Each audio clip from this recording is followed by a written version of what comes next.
Hello, my friend. Today I will tell you another long-forgotten legend.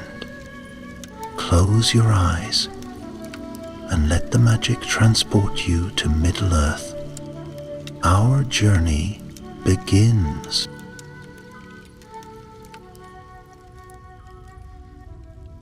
In the deep heart of the north, where the winds howl like wolves and the mountains rise black against the snow-laden sky, the stronghold of Gundabad stood for many long years. Its halls were carved by the skillful hands of the Longbeards, the eldest of the 7 houses of the Dwarves, whose fathers had once wakened in the starlit days beneath the mountains. Proud and strong were they, and their forges burned ever bright, filling the peaks with the ring of hammers and the smell of hot iron. But pride and strength are not always enough to hold back the shadows. It began on a moonless night. Orcs, bred in darkness and sharpened by hatred, descended upon Gundabad like a storm of black wings. They came in thousands, their war drums echoing like thunder through the valleys. Though the dwarves fought bravely, their numbers were few, and the enemy had long been gathering in secret. From the gates of Gundabad to the lowest mines, battle raged. King Dane of the Iron Crown stood atop the battlements with his axe red with the blood of foes, but even he could not turn the tide. The dwarves, grim and unyielding, fought not for victory but for honor, holding each hall until it collapsed or was lost in flame.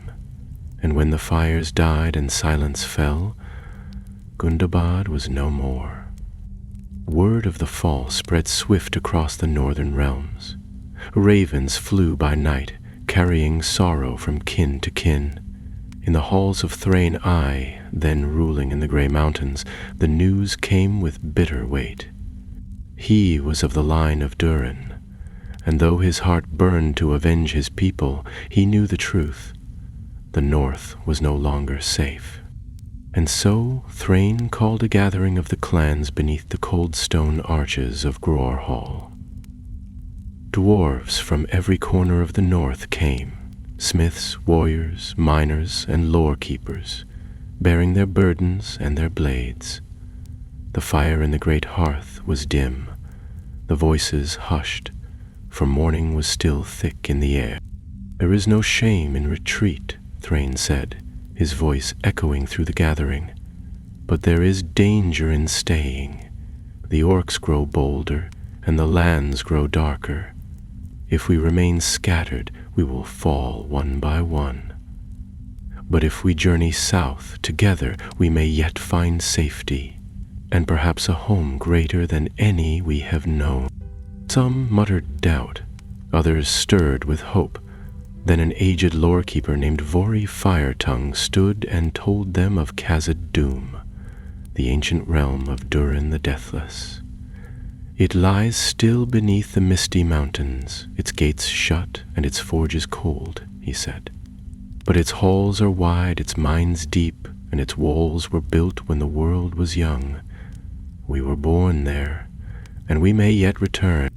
A hush fell. For many, the name stirred memories of old songs, tales whispered to children at the fireside. Khazad-dûm, the greatest of all dwarven halls, lost to time, but never to longing. And so it was decided. The Longbeards would gather their people and make the long journey southward, across broken lands and frozen passes, through forest and plain, seeking the hidden gates of their forgotten kingdom. At the head of the host would ride King Thrain himself, but far ahead, blazing the trail and guarding the host, would go a smaller company, scouts, fighters, and builders. Among them was Baldrin Stonehelm, Thrain's nephew, a young warrior of stout heart and sharp eye. Baldrin was not yet of great renown, but he had fought bravely at Gundabad's fall and carried the fire of his people in his chest. Thrain trusted him. "Find us a path," the king said, clasping Baldrin's forearm. and make sure we are not the last of the Longbeards." The morning of departure came cold and gray. Snowflakes drifted lazily from the sky, and the peaks loomed silent above. Families gathered what they could carry: tools, heirlooms, axes, and memory. The forges were quenched, the hearths left to die, and the great doors of Gror Hall were shut behind them.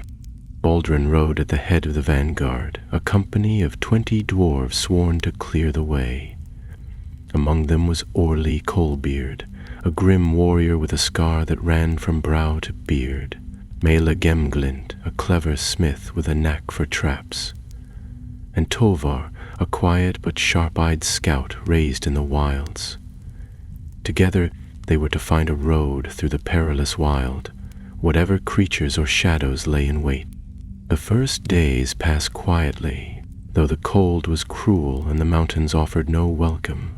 They moved slowly, wary of rock slides and old ruins that might shelter enemies.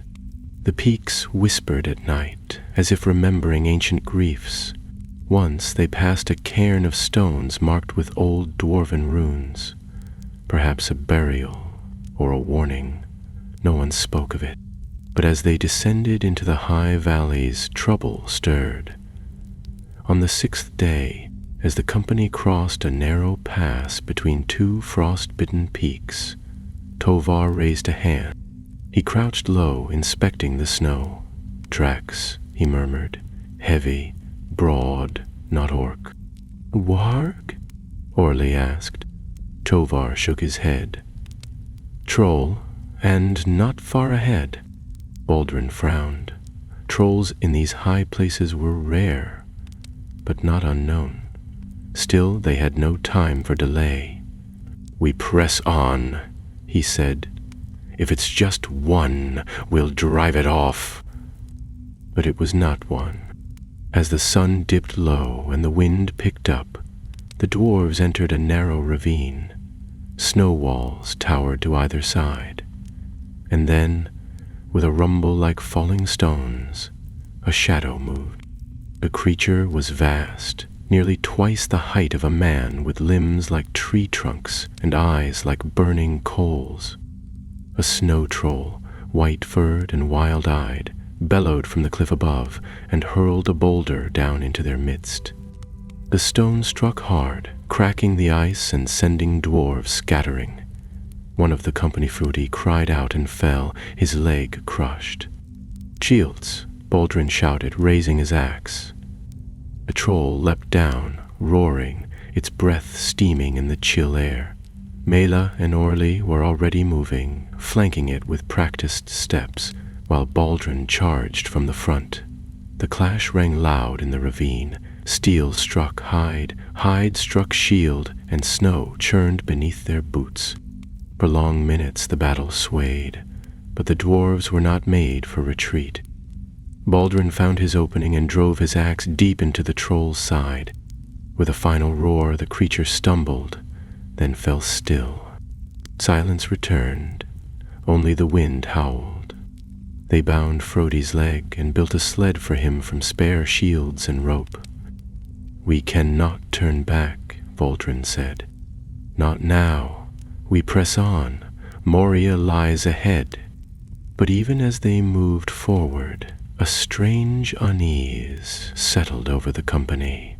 For Tovar had found another set of tracks, smaller, sharper, tracks that moved in the same direction as theirs, and though they were many days from the misty mountains, the journey to Moria had begun. And not all who followed the dwarves meant them well.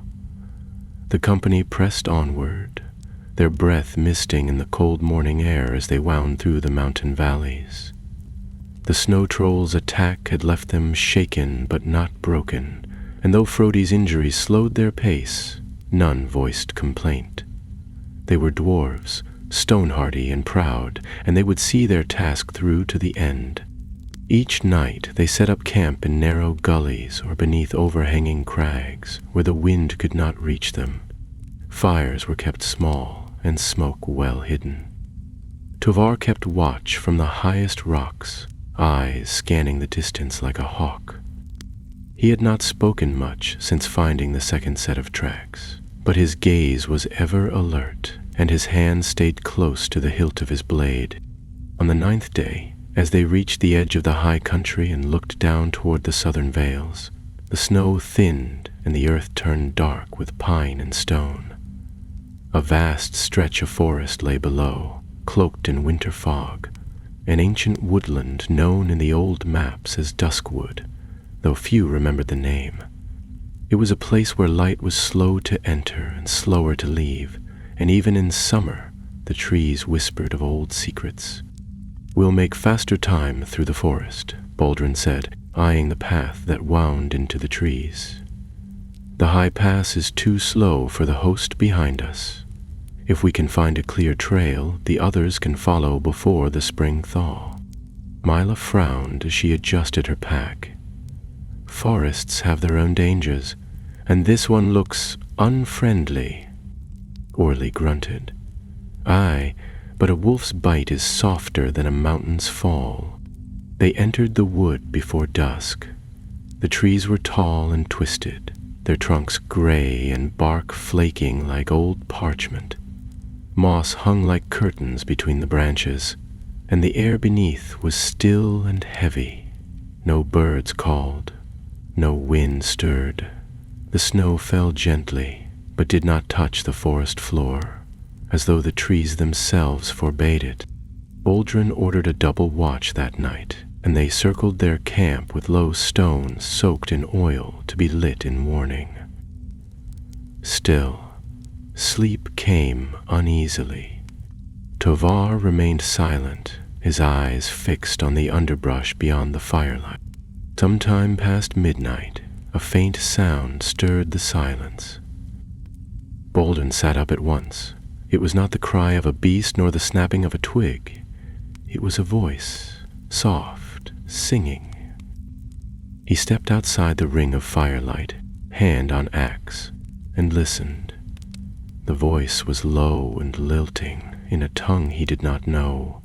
A single note repeated, like the sigh of the wind across a broken harp. He signaled to Tovar, who crept beside him, then pointed toward the sound. Together they moved forward through the trees, careful not to break the brittle underbrush. The singing grew louder, then stopped suddenly. A moment later, a figure moved between the trunks. Slender, tall, cloaked in shadow. Baldrin held up his hand. "Show yourself." No answer came. Then, with the faintest rustle, the figure vanished. Tovar swore under his breath and raced ahead, but the forest swallowed the intruder like mist. They returned to camp empty-handed, and the fire now burned low. Orly and Mela were awake, weapons drawn, and Frodi sat pale but alert beside his sled. "Someone was here," Baldrin said. "Not orc, not beast." Mela threw a look at the trees. "Elves, perhaps, or worse." "Do we press on?" Tovar asked. Baldrin hesitated. "We must. But we'll move by day, not by night. This forest doesn't like our presence." By morning the mood had soured. Though they moved swiftly, a sense of unease clung to them. Once, Orly stopped suddenly and pointed to a fallen branch that had been split by a blade. Recently. No one in the company had passed that way before. Later that afternoon, the trail they followed forked. One path led down into a foggy hollow. The other curved uphill through old stones and brambles. Baldrin paused and turned to his companions. "We split.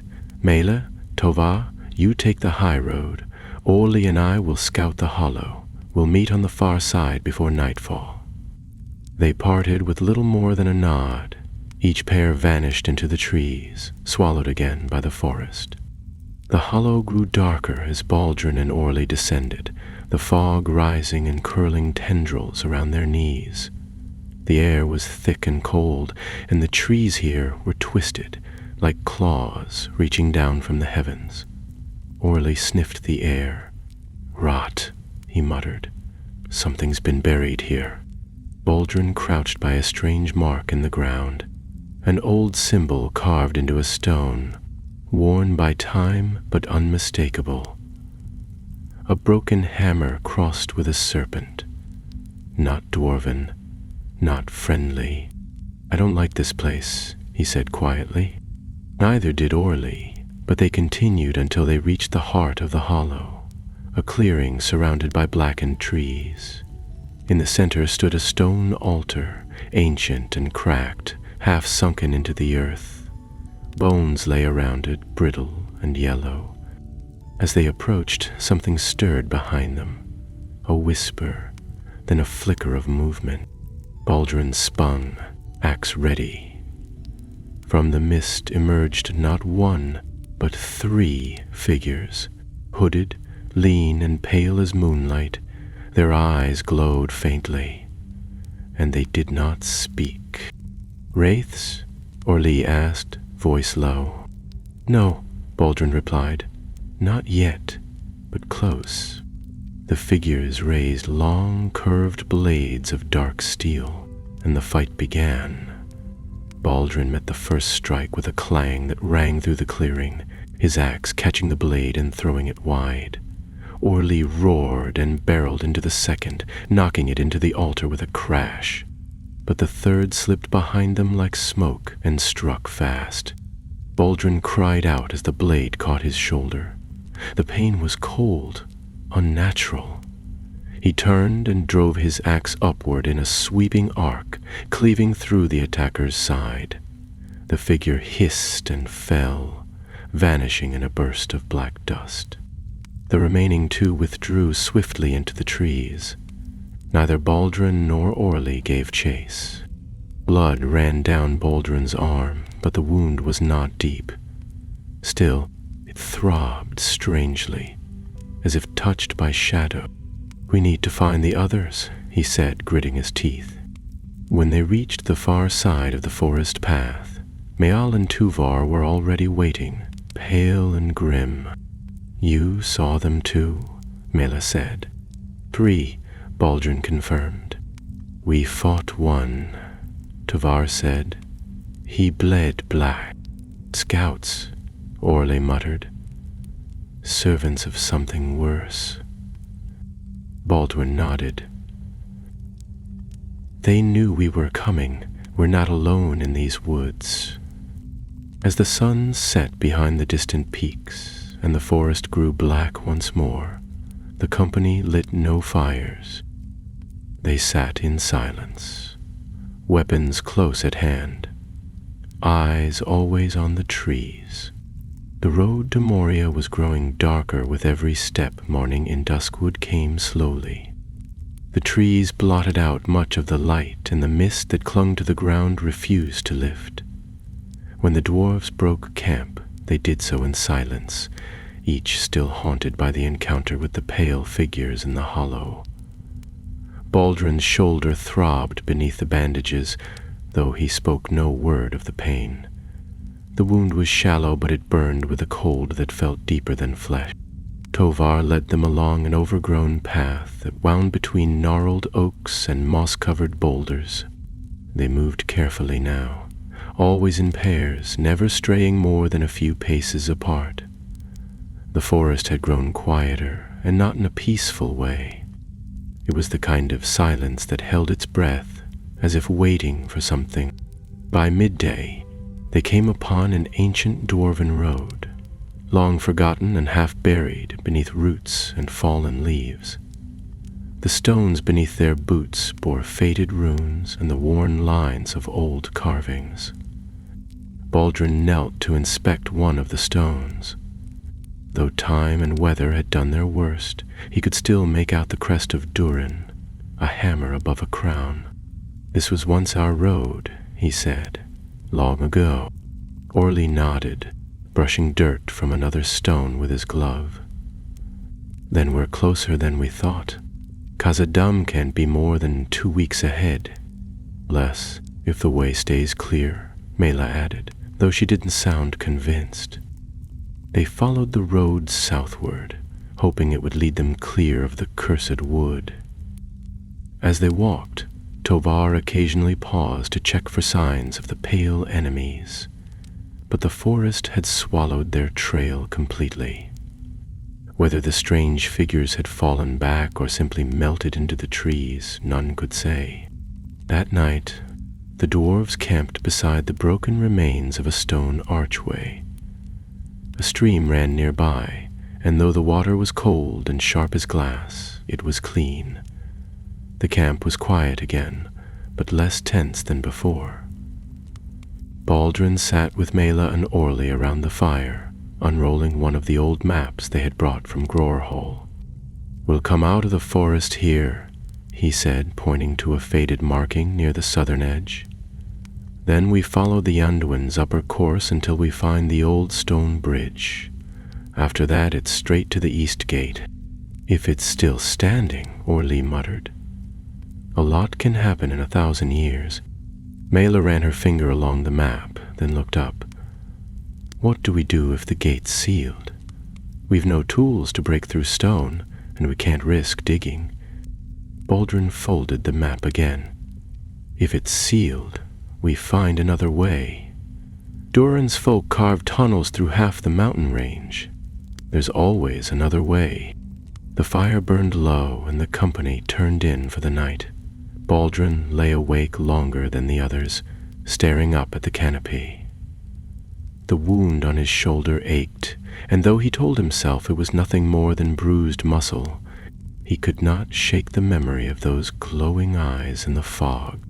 He finally drifted into a restless sleep, only to wake before dawn to a sharp whistle. Tovar's signal. Baldrin leapt up and grabbed his axe, signaling to the others as he ran toward the sound. He found Tovar crouched near the stream, motionless. Baldrin followed the scout's gaze and saw it, a figure slumped against a tree just beyond the water. They approached carefully, weapons drawn, but the figure did not move. It was a dwarf. He was young, perhaps no more than 40 years, and wore the armor of the Grey Mountain kin. His beard was singed at the ends, and a long gash ran along his side. He was breathing, but barely. When Baldrin touched his arm, the dwarf stirred. "In true flame, they lit the fire," he muttered, voice hoarse and broken. "The mountain burns." Baldrin's heart sank. "Who are you? What happened?" But the dwarf only groaned and fell still. Mala arrived moments later and helped bind the wound. The stranger was unconscious, but alive, for now. "Barakas Vu, you must be from one of the forward scouting parties," Orly said. "We sent a few ahead last season to check the road." "If so, something's gone very wrong," Baldrin replied. "We'll carry him with us. He might still wake." They made a rough stretcher and took turns bearing the wounded dwarf as they pushed forward. The forest began to thin at last, the trees opening into steep, rocky hills that overlooked a misty plain far below.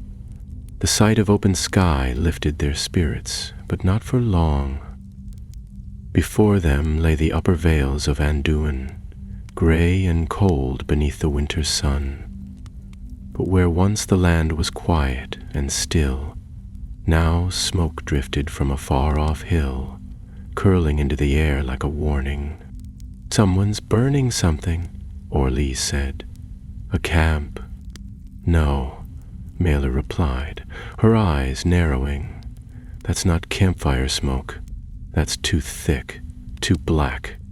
Baldrin said nothing for a long moment, then turned to the others.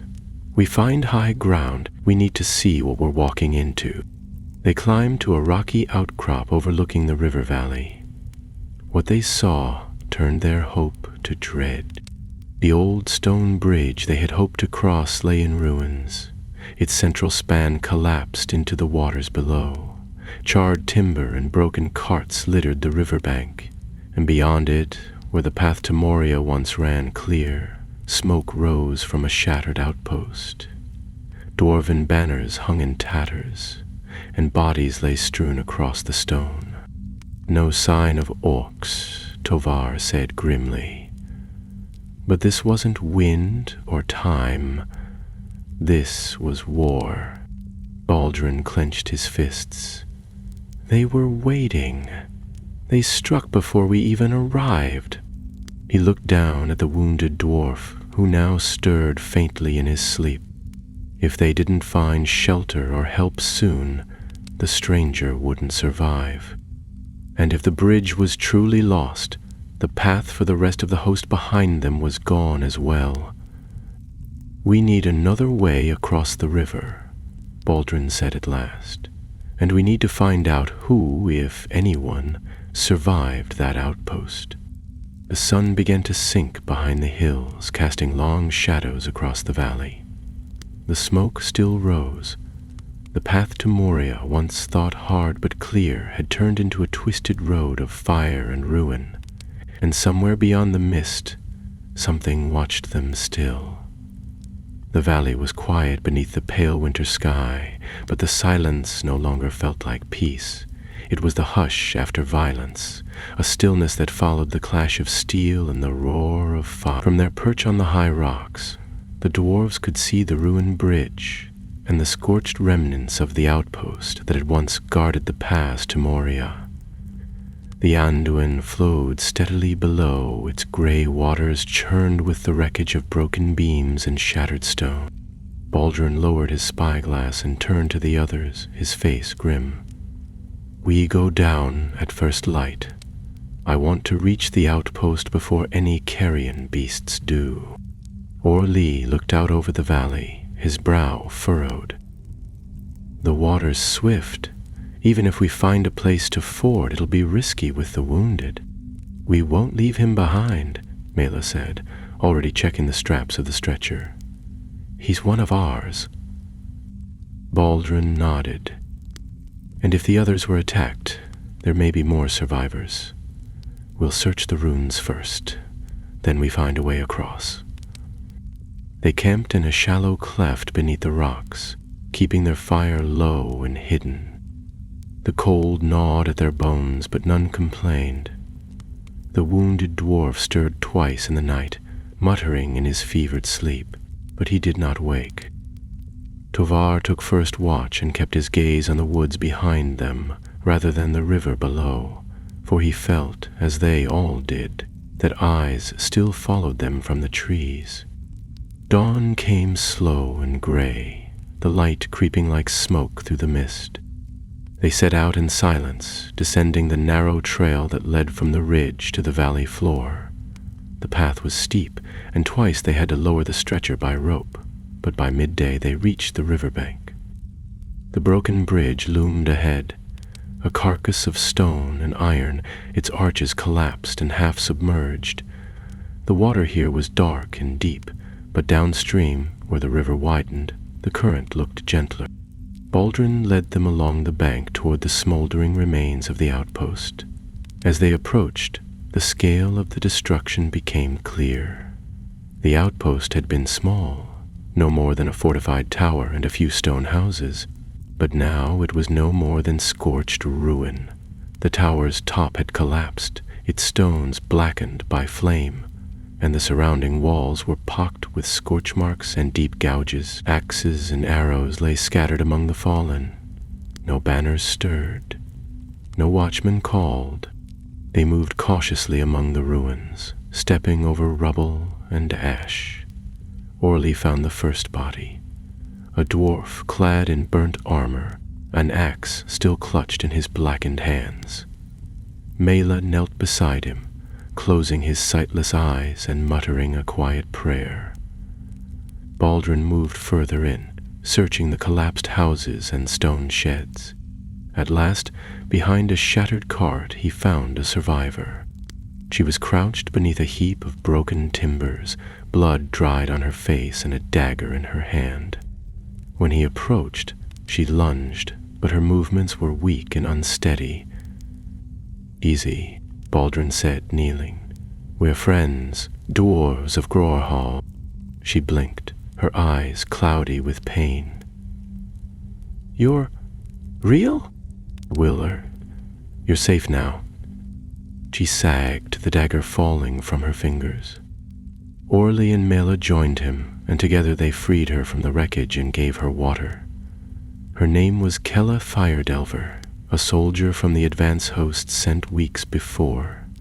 She had fought in the last stand when the outpost fell. It wasn't orcs, she whispered, her voice raw. Not at first. They came wearing our colors, spoke our tongue, but they weren't us. Their eyes were wrong. Baldrin frowned. What do you mean, their eyes? It be black, like mirrors. They came at dusk, claimed they were allies, scouts sent by King Thrain. We welcomed them. That night, they struck. The others exchanged uneasy glances. Mela helped Kayla to her feet while Baldrin turned back toward the river. He now understood why the stranger they had found in the forest spoke of flame and betrayal. There was a new threat at work, something cunning, something that wore familiar faces. We need to move, Baldrin said. Whatever those things were, they'll be back once they know we've come. They searched the outpost quickly, salvaging what supplies they could. Dried food, tools, and a few unbroken shields. Tovar returned from scouting ahead and pointed toward a narrow stretch of river where a line of flat stones rose just above the current. It wasn't much, but it would serve as a crossing. They made for the ford at once, keeping close to the trees for cover. The wounded dwarf, now joined by Kella, slowed their pace, but the urgency of danger drove them on. As they reached the water's edge, Tovar went first, testing the stones. The river was cold and swift, but not impossible to cross. One by one they followed, Mela and Orly steadying the stretcher between them. Midway across, Baldrin paused and looked back. The forest on the far side of the valley still seemed quiet, but something moved in the trees. A flicker of shadow, too large to be bird or beast.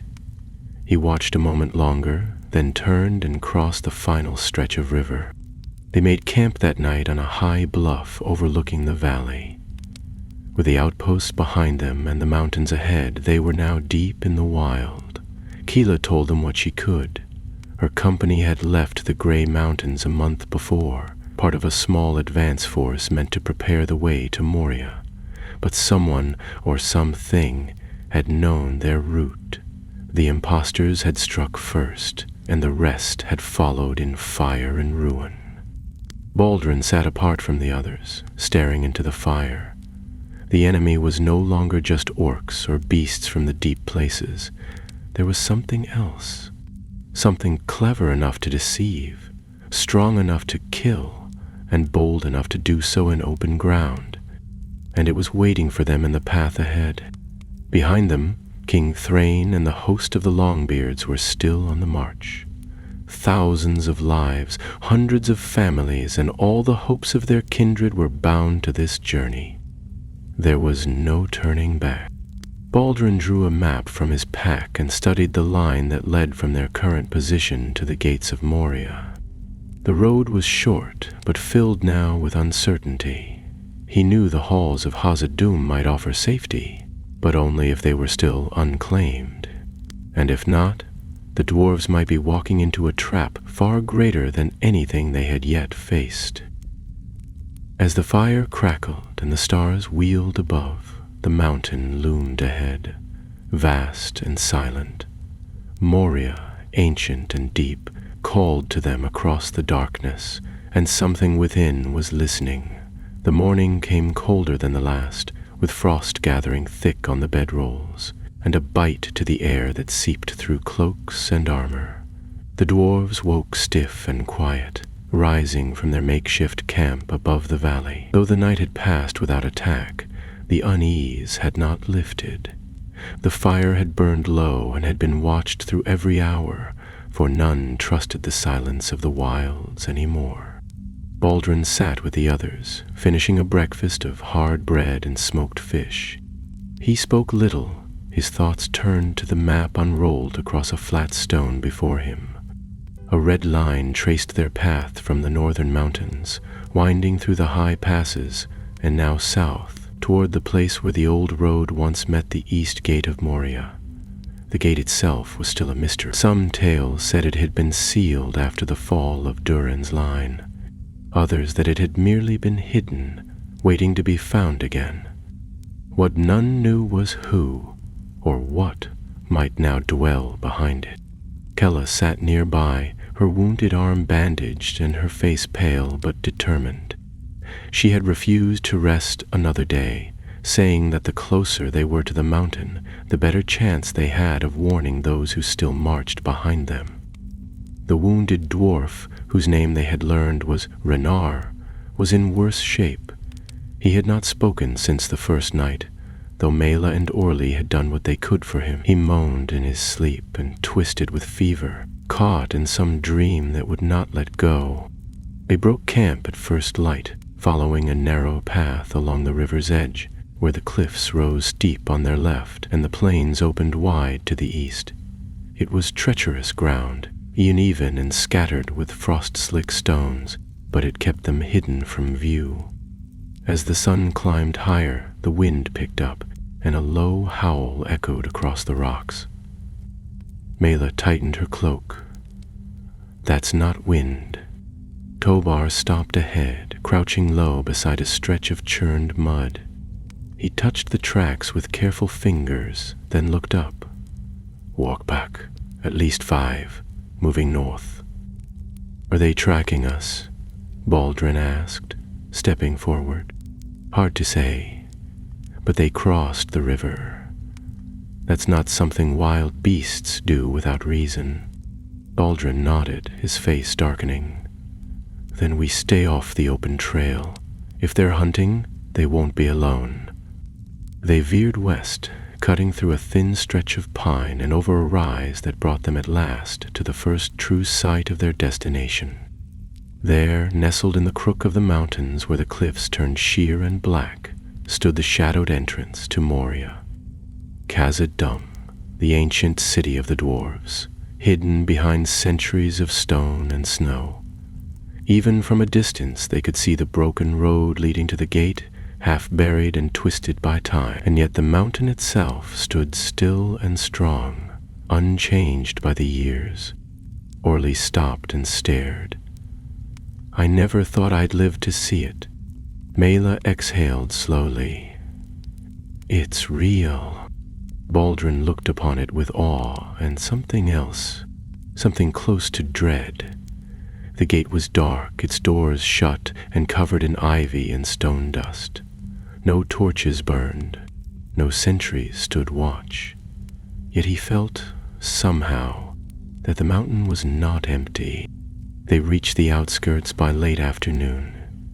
The road was cracked and broken, but familiar symbols were still carved into the stones.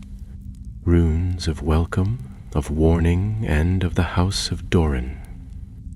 Renar stirred at last as they drew near, his eyes flickering open. "We're close," he rasped. Kella knelt beside him. "Can you tell us what happened inside?" He nodded faintly. "The east gate, still sealed. We tried to open it, but something answered." Baldrin knelt beside him, frowning. "What did you see?" Renner swallowed. "Nothing, just darkness, but we heard drums." At those words, even the wind seemed to hush. Drums. It was a sound the dwarves feared like few others. The deep beat of things that dwelled far below, things that woke in the dark. "We'll go to the gate," Baldrin said quietly, "and we'll see it for ourselves." The final stretch of road brought them into a narrow canyon where sheer cliffs rose high to either side. The walls were carved in the likeness of ancient kings, Durin, Nine, Fundin, and others whose names were nearly forgotten. Their stone eyes watched the path below, solemn and grave.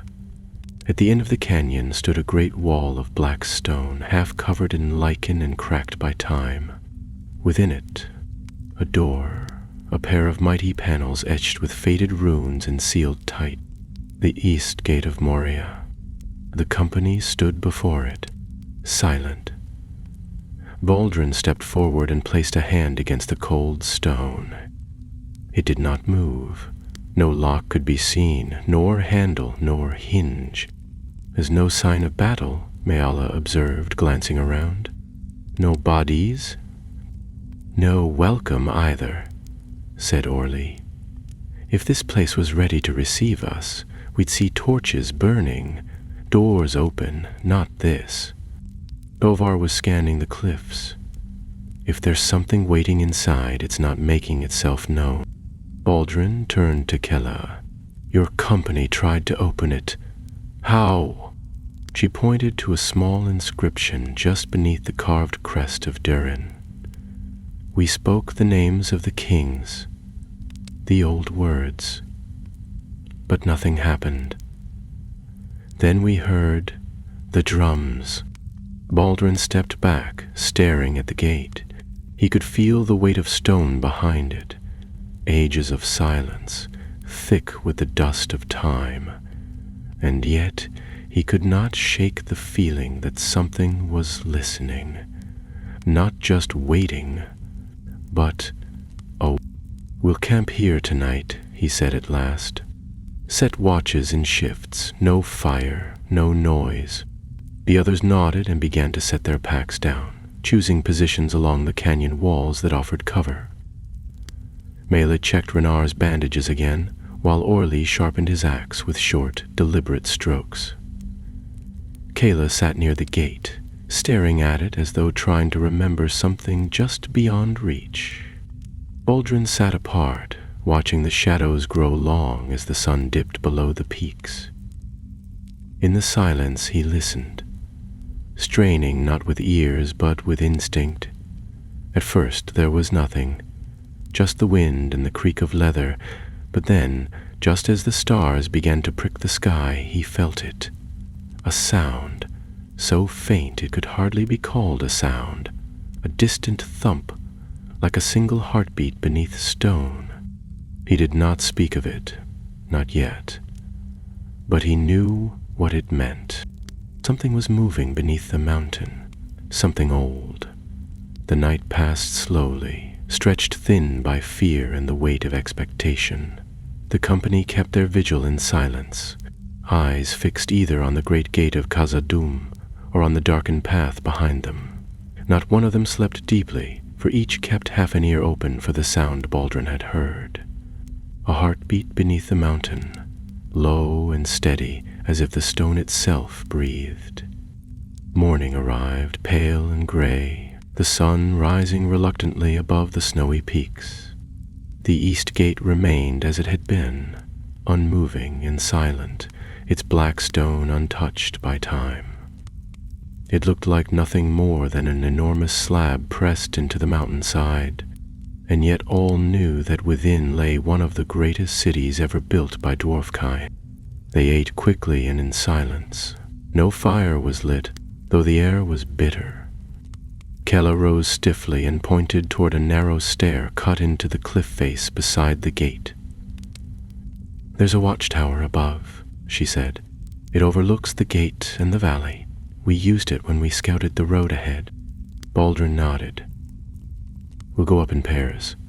If there's anything waiting, I want to see it before it sees us. Mela and Tovar volunteered to go first. They climbed the narrow steps, disappearing into the snow-dusted heights. The others waited below, listening to the wind whistle between the rocks. Renar remained unconscious, though his breathing was steadier now, and Orly sat beside him with axe across his knees. Time crept past, and when Mela and Tuvar returned, their faces were grim. There are signs of movement in the valley below, Tovar said. Tracks in the snow, broken brush along the hills, Someone or something passed through there recently, heading north. Orcs? Baldrin asked. Could be worse. Mela pulled her cloak tighter. They're not far behind. That settled the matter. They could not stay. The east gate would not open, and the longer they lingered, the greater the danger. Baldrin gathered the others around the base of the stairs and unrolled the old map once more. There's another way, he said, tapping a line drawn faintly across the parchment. The Redhorn Pass. It crosses the mountains west of here, near the Dinril Dale. There's a tunnel, an old miner's road carved centuries ago. It's narrow and steep, but it may lead to one of the westward watchways. If that's still clear, we might find a way into the lower halls of Moria from within the mountains. Kella shook her head. That pass is dangerous. It's high, and in winter the storms come fast. You'll be exposed the whole way. Better the storm than what waits below, said Orly. Baldrin rolled up the map. We leave by midday. If the host behind us reaches this place only to find the gate closed and no guide, they'll be trapped. We'll light a signal fire on the peak above the Redhorn. That'll tell them to turn west. By early afternoon, the company had packed their gear and taken a last, hard look at the sealed gate. The stone bore no mark of passage, no hint of welcome. Whatever lay behind it, be it empty halls or darker things, was not ready to be seen. They turned away, following a narrow trail that twisted up the western slope, climbing through snow and ice into the shadow of the Redhorn. The journey grew more difficult with each step. The trail was little more than a faint path cut along the mountain's edge, with sheer drops to one side and towering cliffs to the other. Snow fell thick and fast, obscuring the way. The wind howled between the crags, and the temperature plummeted. They wrapped themselves in furs and pressed forward, their breath rising in clouds. Renar was carried now on a sled built from shields and spare wood, tied with rope and dragged by Orly and Mela in turns. Kayla moved slower than the rest, her wound sapping her strength. But she did not ask for help. No one spoke more than they had to. The pass was no place for conversation. On the second day, they reached the mouth of the old miner's tunnel. It was little more than a jagged crack in the rock, half grokked by snow and fallen stone. A rusted chain hung nearby, once used to pull ore carts, and the remnants of a wooden sign jutted from the snow, too faded to read. Baldrin stepped inside first, his torch casting long shadows along the damp walls. The tunnel sloped downward into the dark. It smelled of dust and old stone, with the faintest trace of something sour. The air was colder here, close and still. They moved single file, torches raised, boots crunching on gravel and ice. The walls were carved with faint reliefs, pickaxes, bearded faces and winding runes, but all were worn smooth by time. Tovar led them forward, one hand on the wall, the other on the hilt of his sword. Baldrin followed close behind, watching for signs of collapse or worse. The tunnel narrowed as they descended, until the sled carrying Renar scraped the walls, and Orly had to turn it sideways to fit. Hours passed. The torches burned low. At last they emerged into a wide cavern, open to the sky above. It was a bowl of stone, ringed with jagged cliffs, and at its far end, a set of old stone steps led into what appeared to be a deeper entrance, an archway framed by carved pillars. Baldrin approached the entrance, brushing snow from the inscription. The runes were faint, but legible. Durin's Hollow. He turned to the others. This is it, one of the lower passages. If it's clear, we can get into the second level of Moria from here. "But if it's not clear," Mela asked, "then we seal it behind us and find another way." They entered cautiously. The steps were cracked and slick with ice, but they held. The tunnel beyond was lower than the main roads, less grand but solid. Stone walls bore the marks of mining tools, and old lantern hooks lined the ceiling, though no light had shone there in centuries. They moved slowly, careful not to disturb anything. Then, from the darkness ahead, came a sound, not drums, not whispers, but breathing, heavy, slow, and close. Baldrin froze, raising a hand. The others halted behind him. The breathing stopped. Then, with a sharp scrape, something moved in the dark. He drew his axe. "Light another torch," he said quietly. Emery Mela struck flint to steel. The flame flared, and in its light a figure stood at the end of the hall. Tall, pale, eyes like glass. It did not speak. It did not blink. It only watched.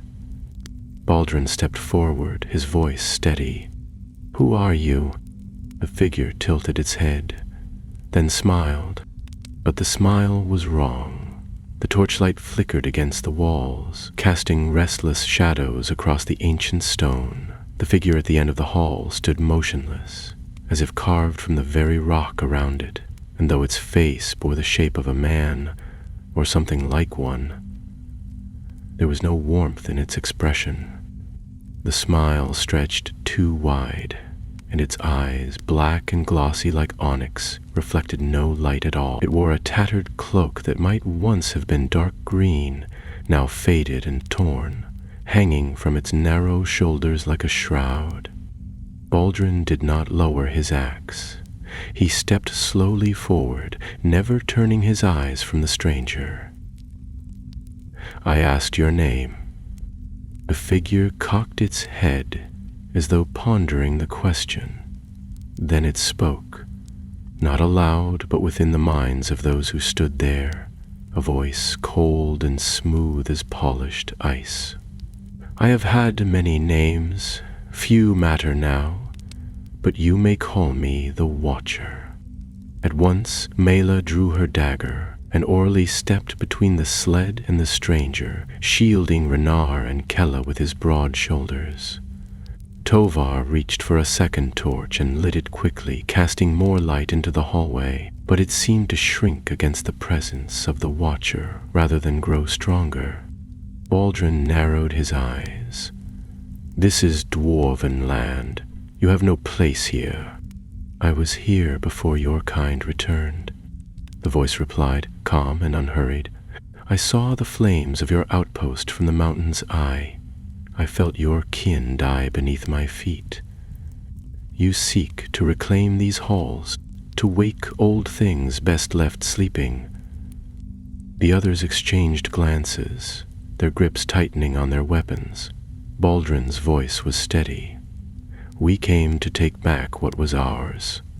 We came from Moria, and you may find it," the Watcher said, "but what you find inside may not be what you remember. The mountain remembers blood, not songs. It drinks the steps of those who walk it unbidden. I would not enter if I were you." "You're not," Baldrin replied. The Watcher's smile faded, and for a moment the strange stillness returned. Then it turned and walked away, soundless as a shadow on stone. The company waited until the last trace of its cloak vanished into the dark before they moved again. Only then did the breath they had not known they were holding leave their lungs. "What in Durin's name was that?" Orly muttered. "Not alive," Mela said quietly. "Not dead either." Baldrin said nothing. He walked slowly to where the figure had stood and placed a hand on the stone wall. It was cold, colder than the rest of the tunnel and slightly damp, as though something had lingered there too long. He turned back to the others. Whatever it was, it knew we were coming, and it won't be the last.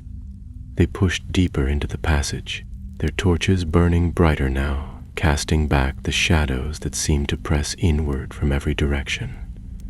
The air grew heavier the farther they went, filled with the scent of damp stone and something older, harder to name. The carvings on the walls changed, no longer the simple symbols of mining halls, but older runes, finer and deeper, telling stories in stone. Baldrin paused to read one, his fingers tracing the marks. Here walked Nar, son of Dane, bearer of the iron flame, he murmured. These aren't just work tunnels, this was a warrior's road. Then we're close, Mila said. Close to something sacred. Or cursed, Tovar muttered. They passed through a series of chambers, each more elaborate than the last. One held the broken remains of a forge, its chimney collapsed and its anvil split in two. Another had a long stone table lined with empty cups and toppled chairs, as if a feast had ended in sudden flight. In each room, dust lay thick and undisturbed. No sign of life, no tracks save their own. Finally, they entered a vast hall where the ceiling rose into darkness and the walls were lined with the statues of dwarves in battle. Their axes were raised, their faces fierce, though time had worn many features away. In the center stood a stone dais, and upon it an unlit brazier, carved with runes of fire. This is it, Baldrin said. A signal chamber. If we light it, the flame will shine through the vents above, straight into the sky. He turned to Mila. You brought the fire oil. She nodded and stepped forward, pulling a flask from her pack. Orly helped her pour it into the brazier, careful not to spill a drop. Tovar struck flint, and in seconds the flame roared to life, bright, golden, and clean. It leapt high, casting long shadows across the statues and racing up the shaft that led to the world above. For the first time in days, there was warmth in the air. They'll see it from miles off, Orly said. They'll know not to go to the gate, Baldrin added. They'll know to follow the red horn. But the comfort did not last long. A low rumble shook the chamber, faint but unmistakable. It came from the walls or the floor, or perhaps the very bones of the mountain. The flame guttered for a moment, as if something unseen had passed through it. Then, from somewhere deeper in the tunnels, there came a sound, stone scraping against stone, like a door being forced open. Someone's coming, Mila whispered. No, Baldrin said. Something. They doused the flame and scattered to the edges of the chamber, hiding behind statues and fallen stone. The torches were snuffed out. Darkness settled around them like a cloak, and then the door opposite the one they had entered creaked open. Slowly, and out of the dark came a figure. It was shaped like a dwarf but taller, thinner, and clad in rusted armor that clinked with every step. Its helm was forged in the old style, but blackened, twisted, and covered in symbols no dwarf would carve. Its beard hung in matted strands, and its eyes glowed faintly red beneath the helm's shadow. Voldran stared in disbelief. That's dwarven armor. From Durin's time.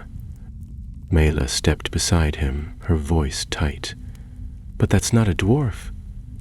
The figure stepped fully into the chamber, looking slowly from statue to statue, then turning its gaze toward the dais. When it saw the smoldering brazier, it stopped. A low hiss escaped its lips, and then it spoke, its voice like rust scraping against metal. You should not have lit the fire. The flame in the brazier hissed and guttered as the figure advanced, its metal boots ringing against the stone floor with every step. The dwarves remained hidden, crouched behind the pillars and the broken relics of ages past, but their hands were on their weapons, eyes fixed on the intruder. The thing moved slowly, not with hesitation, but with the calm assurance of something that feared no opposition. Baldrin's heart pounded in his chest.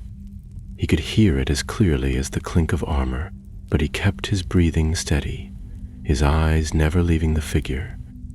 The red light beneath its helmet pulsed faintly, like a dying ember, and now, standing fully beneath the flickering glow of the brazier, its form was clearer, though it wore the garb of a dwarf lord's mail hauberk, a thick belt with iron fastenings and shoulder plates inscribed with faded runes.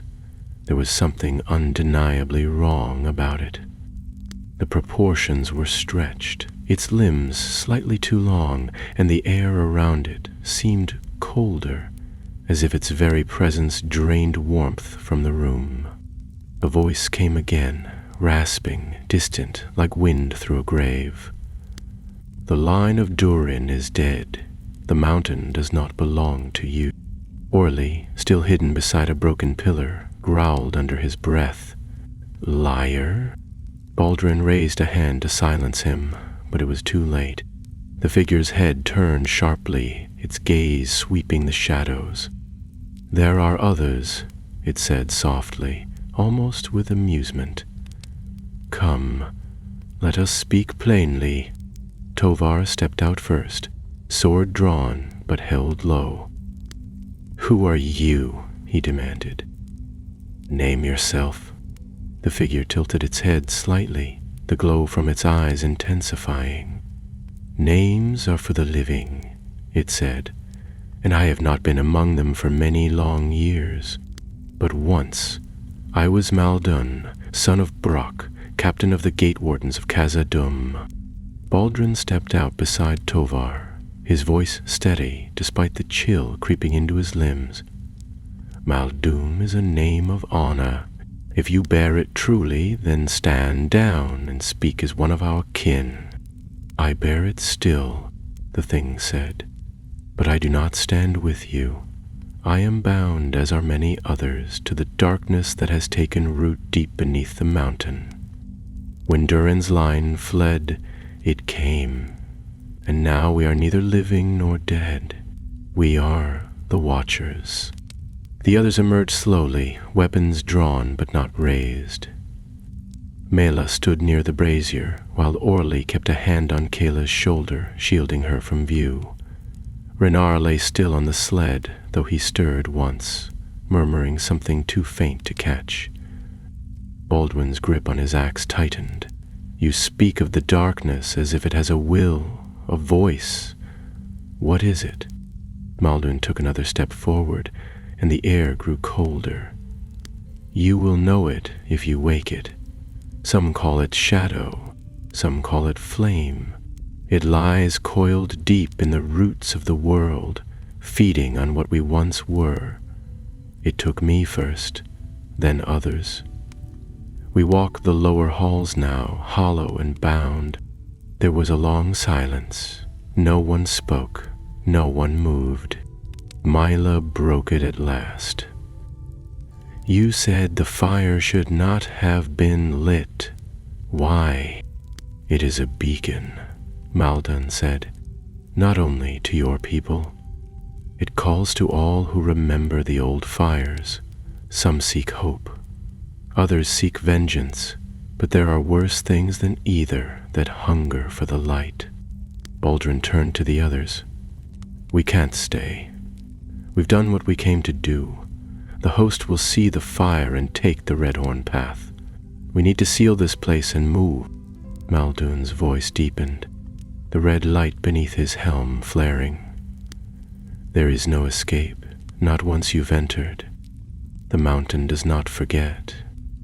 It will claim you." Tovor stepped forward. "Then let it try." Maldun did not reply. Instead, he lifted one arm, slowly, and pointed to the far passage. At first there was nothing. Then came the sound, faint at first, then louder. Drums. Not the drums of war or celebration. These were slower, older, a rhythm that echoed through the bones, that seemed to follow no tune but the deep pulse of the earth itself. Bottom, and then a second sound joined it, the scrape of claws on stone. Baldrin turned quickly. We fall back, now. They moved fast, gathering their gear and lifting the stretcher. Orly and Mela took the lead, dragging Renar behind them, while Tavar covered the rear. Baldrin lingered a moment longer, staring at the figure of Malden, who had not moved. "What are you?" he asked quietly. "I am a warning," the figure replied, "and a mirror. If you go further, you will see yourself in me." Baldrin stepped away without answering. He rejoined the others, and together they fled down the tunnel, their torches casting long shadows that twisted against the walls. The sound of drums followed them, steady and relentless.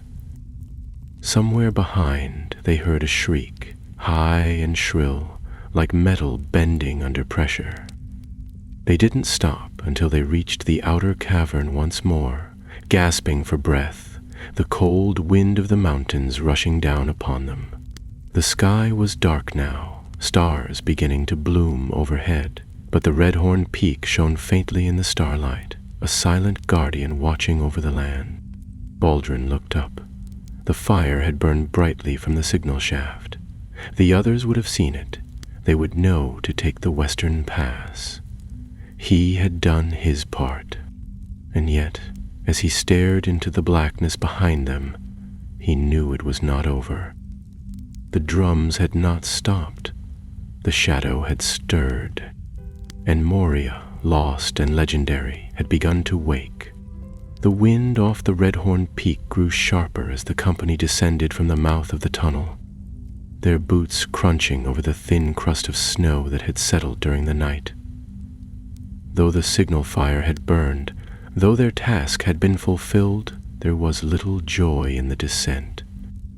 The rhythm of the drums still echoed in their bones, a sound that lingered in the memory long after silence had returned. Every shadow seemed deeper than it ought to be, every gust of wind too sudden, as though the mountain itself were breathing, watching.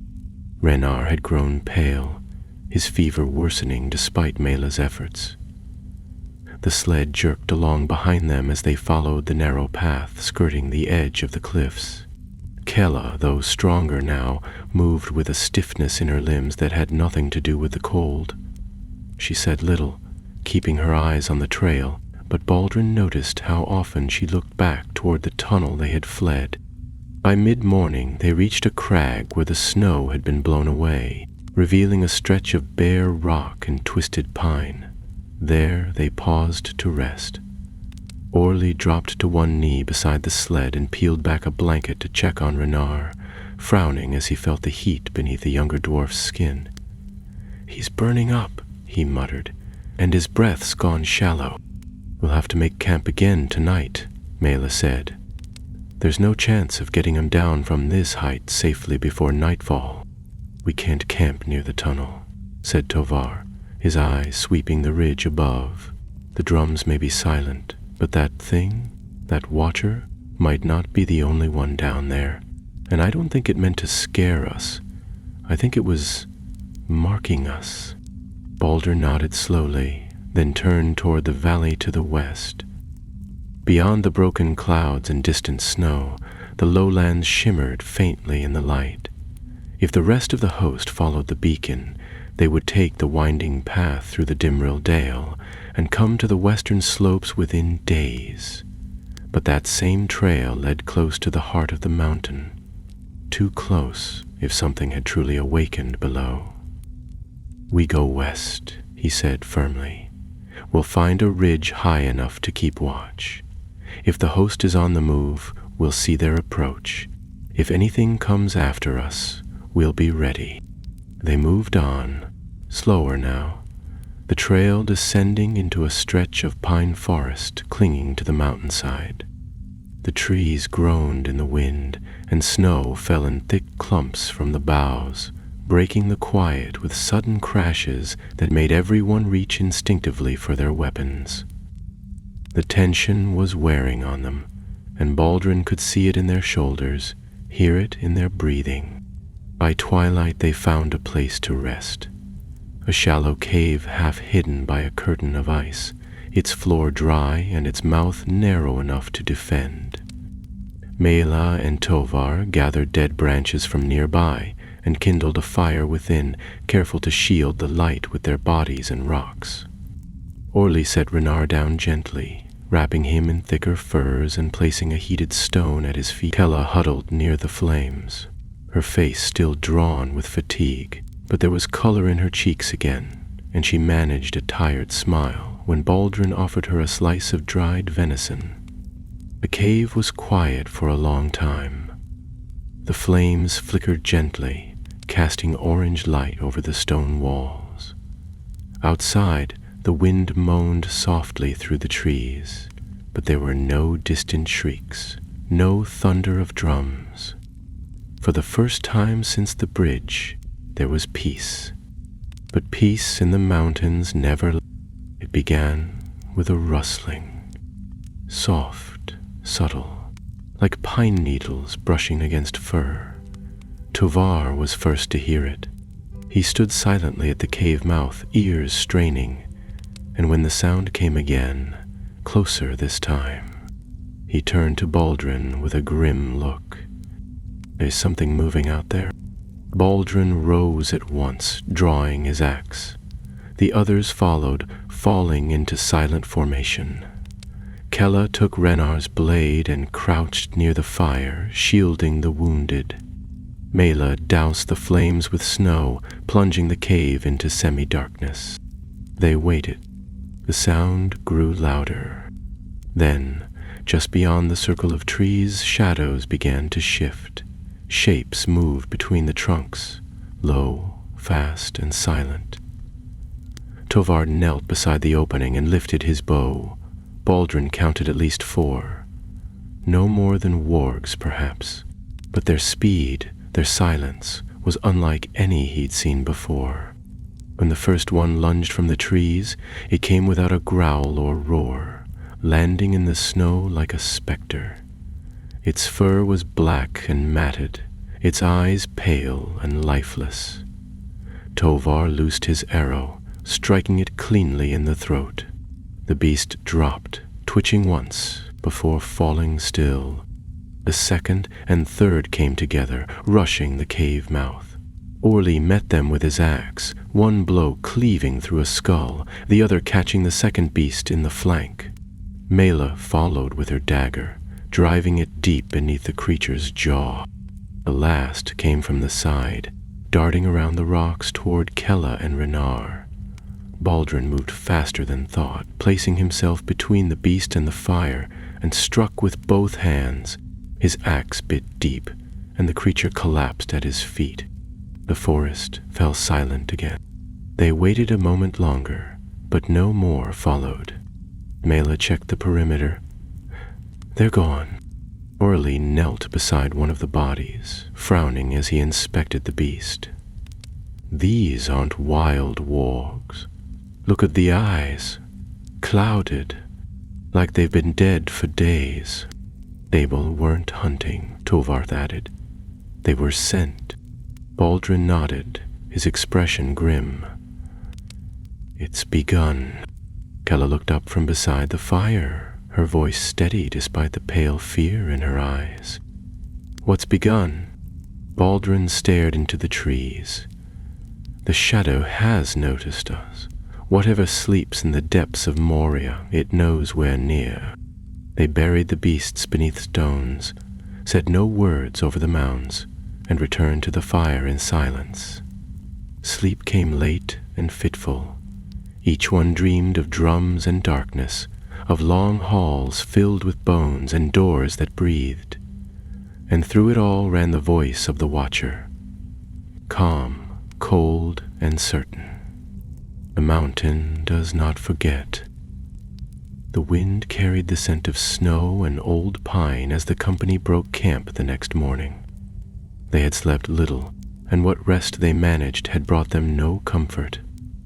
Baldrin could see it in their eyes, how each of them avoided looking too long at the dark woods, how even the flicker of birds overhead made their hands twitch toward axe or bow. The attack during the night had unsettled them more than they would admit aloud, not because of the beasts, but because of what they had come to understand. Those creatures were no longer alive in any true sense.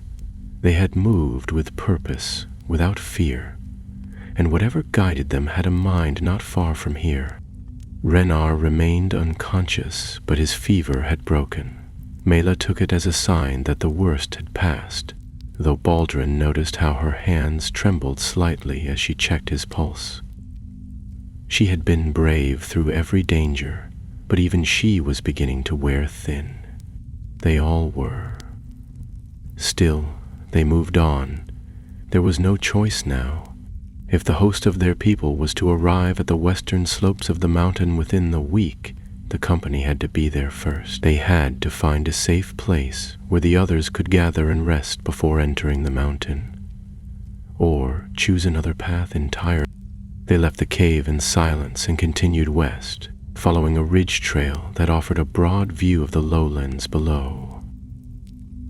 From this height, they could see the sweep of the forest descending into the valley and the curling path that would eventually lead the host toward the base of the Red Horn. It looked peaceful from above, still and empty, but they all knew now that danger could hide beneath the quietest of boughs. By midday, clouds began to gather again. Heavy and thick, they rolled down from the northern peaks like a tide of smoke, blotting out the sun and bringing a bitter chill. The trail narrowed into a sharp curve around the mountain's shoulder, where loose stones made footing treacherous. Baldrin led the way, testing each step before allowing the others to follow, and though they moved slowly, they made it across without incident. Yet, as they rounded the next bend, the path opened into a shallow basin ringed with steep rock, an old quarry, long abandoned. Orly stopped and scanned the cliffs. This would be a good place for an ambush. Mela nodded. Or a trap. Baldrin considered the basin. The quarry was wide, sheltered on 3 sides by walls of granite and half overgrown with mountain grass and patches of snow. A trickle of water ran along the bottom, fed by a hidden spring in the rock. At the far end, a narrow tunnel led deeper into the mountain. Likely another of the mining shafts, perhaps even one that could take them into the outermost halls of Moria if it had not collapsed. "We rest here," he said. "Not long, but long enough to gather strength. If that tunnel is clear, we may be able to use it." They descended into the basin and made camp beneath an overhang near the tunnel entrance. Orly and Tavar took turns examining the shaft, while Mela and Kayla built a small fire, carefully hidden with stones to block the glow. The smell of broth filled the air, nothing more than water and dried roots, but it warmed their hands and reminded them of home. Baldrin sat beside the fire, sharpening his axe with slow, deliberate strokes. He could feel the weight of the mountain above him, could hear the low hum of the stone as if it were breathing. The drums had not sounded again, but the memory of their rhythm pulsed in his mind, steady and strong. He glanced toward the tunnel where Orly now stood, one hand pressed against the stone. The older dwarf had a faraway look in his eyes, as though he were listening for something. Baldrin rose and joined him. "Anything?" Orly shook his head slowly. "No sounds. No movement, but the air's warm, too warm for this depth." Baldrin frowned. "A fire?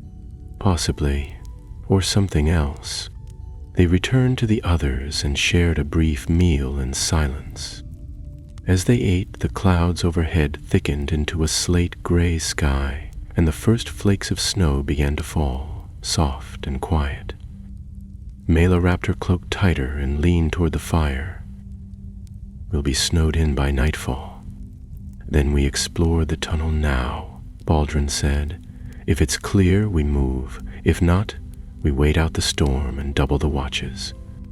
They lit 3 torches and entered the tunnel together, Baldrin at the front, Tovar behind him, with Orly covering the rear. Mela stayed at camp with Kayla and the wounded Renar.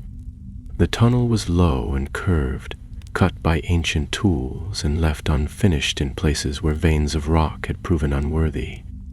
The air, as Orly had said, was unusually warm, damp too, and thick with the scent of stone long shut away from light. They moved slowly, their boots scraping against the smooth floor. The light of their torches flickered across the walls, revealing old pick marks, rusted hooks, and faint carvings so worn they were almost unreadable. Then, ahead, the tunnel widened into a small chamber. A circular room with a domed ceiling and 4 arched doorways leading off in different directions. Baldrin stepped into the center, raising his torch. "This isn't a mine chamber," he said. "This was built for something else." "A crossroads," Tovar added. "But no dust, no debris. Someone's passed through here recently." Orly knelt beside the nearest doorway. "Boot prints, deep ones, more than one person." Baldrin lowered his torch. "Let's not follow them. Not yet. We need the others." They turned back. But as they did, a gust of wind swept through the chamber, extinguishing one of the torches and carrying with it a whisper, faint and distant, like a voice speaking in a forgotten tongue. All 3 froze. "Did you hear?" Orly began, but Baldrin held up a hand. From the tunnel behind them came another sound. Footsteps. Light ones. Deliberate. Then, silence. Baldrin took a step forward, lifting his torch high. The tunnel behind them was empty. Still, he could feel it. They were not alone. He turned to the others. Back to camp now. They moved fast, retracing their steps, the tunnel suddenly seeming longer than before.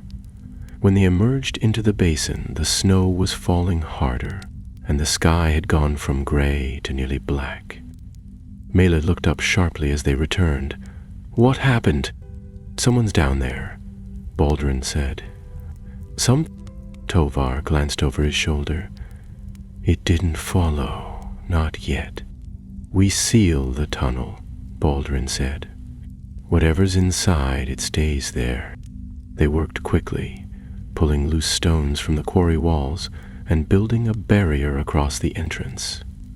It wouldn't hold against a siege, but it would slow anything that tried to come through. By the time they finished, the snow was ankle deep, and the wind had begun to howl. As night fell over the mountains, the company huddled near the fire, wrapped in silence. The basin was quiet, but the weight of unseen eyes pressed down upon them. The dwarves did not speak of what they had heard in the tunnel. They did not guess at what walked behind them, but they knew the truth in their bones. Moria was no longer merely lost. It was awake. Snow blanketed the basin by morning, soft and deep, muting every sound and lending a strange stillness to the world. The wind had died sometime in the night, and the gray sky hung low, heavy with more to come. The dwarves rose slowly, some rubbing warmth into their hands, others tightening their belts and packs in grim silence. No one had slept easily. Even the fire had burned low, flickering nervously as though wary of waking something best left asleep. Baldrin stood at the edge of the stone barrier they had raised over the tunnel and examined it for signs of disturbance. The snow covering the rocks was untouched, no footprints, no claw marks, nothing to suggest anything had passed through in the night, yet the feeling hadn't gone away. That nagging certainty that something was close, something that didn't breathe the way they did, or sleep, or rest. He turned to find Orly already sharpening his axe. The older dwarf had said little since the journey into the tunnel, but Baldrin could tell he was thinking about what they'd heard in the dark, about the prince in the dustless chamber and the whisper carried on the wind. Tovar was preparing a rope harness for the sled, fastening it over his shoulders without being asked. Mela crouched beside Renar, checking his brow and adjusting his wrappings, her face drawn with worry. Kella, now strong enough to walk, helped her, her hands moving gently, though her eyes remained fixed on the stone wall, as if expecting it to breathe. "We can't stay here," Baldrin said. "The storm's past for now. If we move quickly, we can reach the valley's edge by dusk." "And if we're followed?" Orly asked, not looking up. "Then we meet it on open ground." The path westward sloped gently at first, winding down between stands of pine and clusters of sharp rock. But the deeper they went, the denser the trees became. Snow clung to the branches in heavy drifts, falling in clumps as the wind stirred. Despite the cold, the forest felt close, the air heavy with silence. Birds did not sing, squirrels did not scamper, even the usual creaks and rustles of winter woods were absent. It was as if the mountain itself were holding its breath. Around midday they paused beside a frozen stream. Its surface cracked in places where the ice had thinned. Mela broke a small hole in it with the butt of her blade and drew water for the company, melting it over a fire that burned only long enough to warm their fingers and fill the skins. The rest of the meal was eaten in silence. Bread, dried meat, and nothing warm. Baldrin studied the terrain ahead. The trees thinned again into a clearing that offered a wide view of the pass they hoped to cross. If all went well, they would be down by nightfall and could begin searching for a suitable place to shelter the coming host. But as he gazed across the snow-swept valley, he saw something that made his chest tighten. Smoke. It rose in thin, dark tendrils from a copse of trees on the far side of the valley, too steady to be the remains of an old fire, too dark for anything natural. It curled upward in a slow, twisting spiral, and though the wind was light, it did not drift. Mela came to stand beside him. "It's them again, isn't it?" Baldrin didn't need to ask who she meant. "Either that," he said, "or someone else who shouldn't be here." They changed course, angling westward to approach the smoke from a higher elevation. It took them nearly an hour to circle the ridge, but the trees provided cover and the wind covered their sound. Tovar scouted ahead, his bow always ready, and Baldrin followed close behind. When they finally looked down on the source of the smoke, what they saw sent a chill through all of them, colder than the snow or wind ever could. A camp, set in a crescent of trees where the snow had been trampled flat, surrounded by crude barricades of broken stone and sharpened branches. At least a dozen figures moved through it. Tall, hooded shapes clad in dark cloaks that never stirred, even when the wind blew. Their movements were too smooth, too silent. No voices, no laughter. And the center of the camp held a blackened fire pit with no flame, only smoke. One of the figures turned, just enough to show its face. Pale, empty-eyed, smiling. Mila whispered, "The same as the ones from the forest." "And the tunnel," Tovar added, his voice tight. "They've followed us." "No," Baldrin said. "They're ahead of us. They knew where we'd be." Kella stepped forward, squinting down at the figures. "There," she said suddenly, pointing to the edge of the camp. "That's one of ours." Sure enough, near the edge of the barricade, two dwarves were bound, hands tied, faces bruised, but alive. Their armor bore the crest of Grorhol. One looked up and saw the watchers on the ridge. He didn't cry out.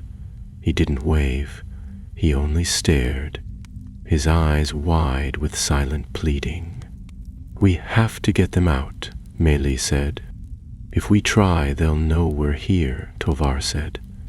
"And they're not scattered now. They're ready." Baldrin thought quickly. "We can't fight them in the open, but if we draw them out, lead them away, then one of us stays behind and frees the prisoners," Orly finished. "That's what you're thinking." Baldwin nodded. "I'll go. I'll lead them into the forest. Tovar, you'll watch the path and fire a signal arrow if it's clear. Orly, Mela, you circle the camp and get those two out the moment the shadows follow me." "It's too dangerous," Meili said. But Baldrin only shook his head. "We don't leave our own behind." They split without another word. Tovar climbed a tree on the far side of the ridge, arrow nocked and ready. Mela and Orly vanished into the underbrush, moving like ghosts. Baldrin took the long slope eastward, where his footsteps would be loudest. He made no attempt to hide, letting the snow crunch beneath his boots. His breath clouded the air in thick puffs. He reached the base of the ridge and paused. Then, with one deep breath, he shouted, "Come and get me, you cowards!" For a moment, nothing happened. Then the camp erupted. The cloaked figures turned as one, their faces twisted in identical mockery, and without a sound, half of them turned and began gliding. Baldrin didn't wait to see more. He turned and ran into the trees. Behind him, the chase began. Snow exploded beneath Baldrin's boots as he ran, crashing through branches and weaving between trees that blurred past him like dark sentinels. The hooded figures moved behind him in eerie silence, their robes trailing over the snow without sound, gliding rather than running. He dared not look back. He didn't need to. He could feel their presence, cold and heavy, like mist pressing against his spine. He ducked under a low bough and vaulted a fallen log, heart pounding in his ears louder than any drum. His breath came in ragged clouds, but he didn't slow. The longer he could lead them away from the camp, the better chance Mila and Orly would have to reach the prisoners. He had no illusions about what would happen if he faltered. Those things weren't hunting him to kill. They wanted him for something else, something darker. He veered westward where the forest thickened, the snow deeper and the ground uneven. It would slow them, he hoped. Twisting between two narrow rock outcroppings, he paused for just a breath, listening. Nothing. No voices, no footsteps, only the sound of the wind through the trees. Then a shadow shifted at the edge of his vision, and he turned just in time to see one of them gliding along a ridge above him, eyes glowing faintly beneath its hood. Too close, he turned again and ran. Far above, on the ridge near the camp, Tovar saw the moment the creatures disappeared into the woods and raised his bow. He loosed an arrow high into the air, and the signal whistled through the silence, before striking the upper branches of a pine with a sharp crack. Mela and Orly were already in motion, crouched low as they moved from tree to tree, keeping the camp in their sights. The sentries, if the silent watchers could even be called that, had thinned. Only 3 remained near the captives, their pale faces turned outward toward the trees. The dwarves had timed it well. The shadows were drawn to Baldrin's bait. Now it was up to them. Mela reached the outer barricade first, slipping through a narrow gap between 2 sharpened logs. Orly followed, his axe in hand, his eyes scanning every movement. They kept low, staying out of the direct line of sight as they moved toward the prisoners. One of the bound dwarfs saw them and widened his eyes in alarm, but he made no sound. Mela reached him first, slicing the ropes with her dagger. "Can you walk?" The dwarf nodded, though his legs wobbled as he stood. Orly cut the second free and hoisted him up with one arm. "Go, now," he muttered. But as they turned toward the trees, one of the cloaked figures moved. It didn't cry out. It didn't attack. It simply raised its arm and pointed. A shriek split the air, sharp and sudden as a blade drawn across metal, and from the forest's edge, shadows began to pour back into the camp. Too many, too fast. "Run!" Mela shouted, shoving the first prisoner ahead of her. They broke into the trees as the creatures surged forward, a tide of black robes and pale faces. Arrows hissed through the air. Tuvars from above, striking two of the figures and sending them stumbling. But they did not fall. They did not bleed. They simply rose again and kept moving. Orly turned once, just long enough to bring his axe down on the nearest figure. It crumpled beneath the blow with a strange, brittle crack, as though its bones were hollow. Then he turned and ran. Mela kept one hand on the prisoner's shoulder, guiding him through the woods with ruthless efficiency. "Keep going. Don't stop." They found Tovar near the base of the ridge, firing one last arrow before slinging his bow and taking up his sword. "Where's Baldrin?" he asked. "He's still out there," Mela replied, breathless. "But if we don't move now, we won't be able to wait for him." They pressed on toward the western slope, the path growing steeper as the trees began to thin. Snow fell again, light and fast, and the wind picked up. It howled down from the peaks above, carrying with it not only cold, but the faint beat of drums, far away, deep below, like the echo of something vast turning in its sleep. Baldrin heard them too as he stumbled up a rocky path, his breath rasping in his throat. He had lost the last of the shadows somewhere in the deeper woods, or perhaps they had chosen to let him go. Either way, he didn't trust it. He moved with purpose now, clambering over roots and frozen stone until, at last, he saw it. The ridge. He crested it to find Mela and the others already there, helping the freed dwarves into cover behind a cluster of boulders. "Baldrin!" Mela called, and for the first time in what felt like days, her voice carried relief. He dropped beside them, shaking snow from his beard, his eyes scanning the trees. "We move now. No more stops. We find a place to signal the host, somewhere high, somewhere safe." "You brought them away from the camp," Orly said, clapping him on the shoulder. "They'll remember that." "David won't have the chance," Baldrin muttered, "because we're going to finish this." They reached a narrow plateau an hour before dusk. From there the mountains stretched like waves frozen in stone, and in the far distance, barely visible through the snowfall, a long line of dark figures moved across the lower slopes. The host of the Longbeards, the ring's people, safe for now. Baldrin turned to the others. "We'll light the beacon here. They'll see it, and they'll know to come this way." "What about what's behind us?" Tovar asked. "They'll follow." "Then let them," Baldrin said, lifting his torch. They set the fire at the cliff's edge, feeding it with pine wood and oil until it roared to life, golden against the growing dark. The flame rose high, its light shining out across the valley like a second sunrise. They stood together and watched it burn. Dwarves bound not only by blood, but by fire and stone, by loss and hope. Behind them, Moria slept no longer, but before them, a future still waited, one forged in exile, carried through shadow and now, perhaps, lit by the fire of returning. And so ended the first part of the Longbeard's journey, not in triumph nor in despair, but in fire, steel, and the will to endure.